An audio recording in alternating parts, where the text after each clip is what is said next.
On this video, I briefly discuss chiropractic. Now, contrary to popular belief, chiropractic isn't just about popping backs. Now, I know a lot of people do associate chiropractors with being back poppers, and in fact, many chiropractors are just that, back poppers. They take a pop and pray approach, which means they'll pop you and pray that you'll get better. Well, in my office, we do things differently. I don't pop and pray. I want to find out exactly what's wrong so I can go about correcting it. And I'll take a short-term approach, which is to get you pain relief, but then a long-term approach, which is to keep your problem from returning.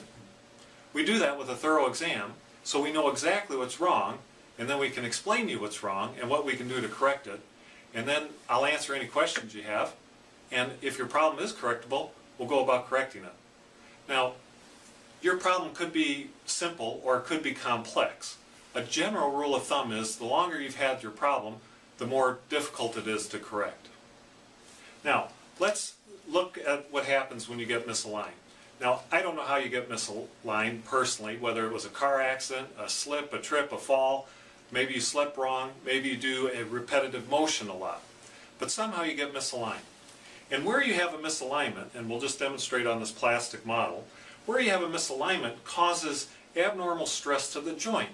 And when that joint is moving improperly with all that extra stress, it'll get inflamed.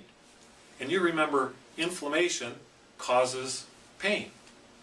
Additionally, between the bones is where the nerves come out. And those nerves control every function in your body.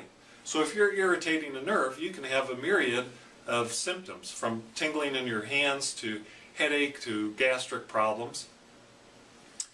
So, when you have that problem, the body doesn't like misalignments. What it'll do is it will tighten up the muscles around the misalignment to prevent further irritation of the joint and the nerve. So that's a good thing, a natural splinting action with your muscles.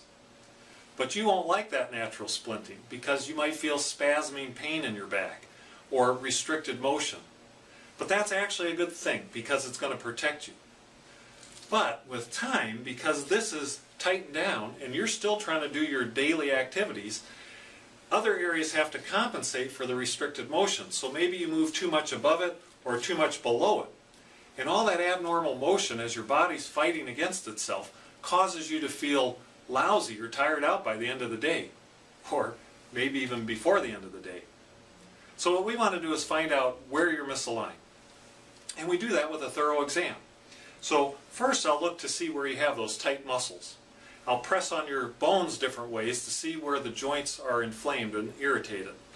I'll check your ranges of motion to see where you have restriction. We'll look at your posture to see, do you have a low shoulder? Is your head shifted off center to one side? Are you getting rounded in your back? Has your pelvis started to twist out of alignment? And lastly, we can take an x-ray picture to view the individual segments and see how they're aligned. Then we could go about correcting you.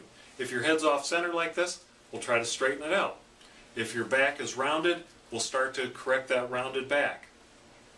And where the individual segments were all locked up in spasm, we'll release those, free those joints up with chiropractic treatment and therapy, get them moving again. And lastly, we'll give you some exercises targeted to those weak muscles and that can also help your posture.